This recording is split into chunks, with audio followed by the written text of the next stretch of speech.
Have you ever heard of the term determinate and indeterminate tomatoes? Well, if you're anything like me, when you first heard that, you had no idea what it meant. But I have done my research, and I will quickly go over why it's important to know which type you're planting, because based on the amount of space you have and the purposes that you want to use your tomatoes for, it's very important to pick the right kind. If you're new here, I'm Audrey from Audrey's Little Farm, and I help passion-driven people trailblaze their way to a more self-sufficient life filled with happiness, plants, and chickens. Okay, so we'll first start with determinate tomato plants. These are smaller, bush-like varieties, and one of the main differences is that they produce all of their fruit at once.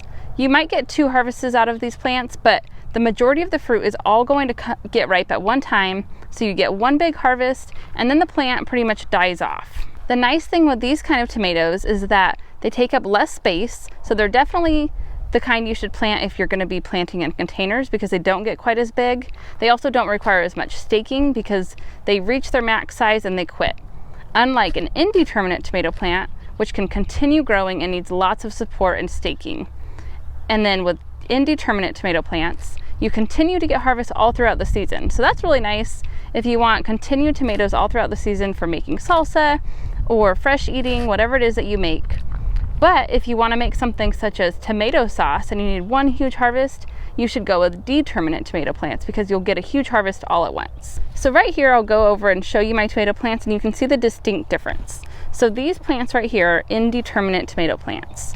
And then as you get right there, you can see how they got extremely smaller in size, and these are determinate tomato plants.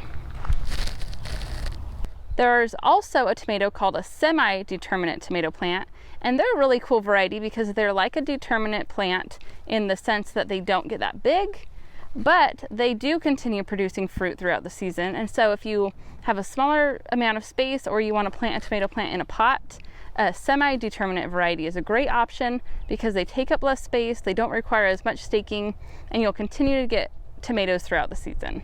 But like I mentioned, if you are planting indeterminate varieties, they take up a ton of space, they require lots of staking, even pruning, much more care, but they do produce tomatoes all season long. But one of the most important things you can do at planting time is to plant them at the correct spacing to give them plenty of space to grow.